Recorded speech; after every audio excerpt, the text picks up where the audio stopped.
ಮಂಗಳೂರಿನಲ್ಲಿ ನಡೆದಿದ್ದಂತಹ ಸುಹಾಸ್ ಶೆಟ್ಟಿ ಕೊಲೆ ಪ್ರಕರಣಕ್ಕೆ ಸಂಬಂಧಪಟ್ಟ ಹಾಗಿನ ತನಿಖೆ ಸಂದರ್ಭದಲ್ಲಿ ಒಂದು ಮೇಜರ್ ಡೆವಲಪ್ಮೆಂಟ್ ಆಗಿತ್ತು. ಸುಹಾಸ್ ಶೆಟ್ಟಿ ಕೊಲೆ ಪ್ರಕರಣವನ್ನ ರಾಷ್ಟ್ರೀಯ ತನಿಖಾ ಸಂಸ್ಥೆಗೆ ವಹಿಸೋದಕ್ಕೆ ನಿರ್ಧರಿಸಲಾಗಿದೆ. ಅಂದ್ರೆ ಎನ್ಐಎಗೆ ವಹಿಸಿ ಕೇಂದ್ರ ಗೃಹ ಸಚಿವಾಲಯ ಆದೇಶವನ್ನ ಹೊರಡಿಸಿದೆ.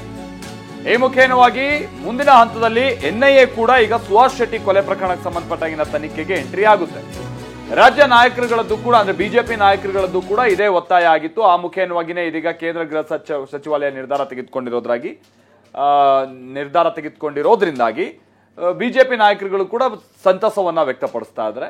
ಅದರ ನಡುವೆನೆ ಇದು ಕೇರಳ ಮಾಫಿಯಾ ಅಥವಾ ಈ ಕೇರಳ ಕಡೆಯಿಂದ ಬಂದೆಲ್ಲ ಮರ್ಡರ್ ಮಾಡ್ತಾ ಇರೋದು, ಜೊತೆಗೆ ಈ ಕೆಲ ಸೋಷಿಯಲ್ ಮೀಡಿಯಾದಲ್ಲಿ ಇಂತಿಂತವ್ರನ್ನ ಹತ್ಯೆ ಮಾಡ್ತೀವಿ ಅಂತ ಆಲ್ರೆಡಿ ಕೆಲವ್ರ ಫೋಟೋ ಹಾಕೋದು, ಇದೆಲ್ಲ ದೊಡ್ಡ ಜಾಲ ಇದೆ ಅನ್ನುವಂತ ರೀತಿಯಾದಂತ ಆರೋಪಗಳೇನಿತ್ತು. ಅದಕ್ಕೆ ಸಂಬಂಧಪಟ್ಟಂಗೆ ತನಿಖೆ ಸಂದರ್ಭದಲ್ಲಿ ಏನಾದ್ರೂ ಕುರುಹುಗಳು ಸಿಗ್ಬೋದು ಅಂತ ಕಾಣಿಸುತ್ತೆ. ಅದಕ್ಕೆ ಸಂಬಂಧಪಟ್ಟಂಗೆ ಸಿದ್ದರಾಮಯ್ಯನವರು ಹಾಗೆ ವಿಜಯೇಂದ್ರ ಇದಕ್ಕೆ ಸಂಬಂಧಪಟ್ಟ ಹಾಗೆ ಎಲ್ಲ ಟ್ವೀಟ್ ಮಾಡಿದ್ದಾರೆ, ಮಾತಾಡಿದ್ದಾರೆ ಸಿದ್ದರಾಮಯ್ಯನವರು. ಇನ್ಫ್ಯಾಕ್ಟ್ ಈ ವಿಚಾರವಾಗಿ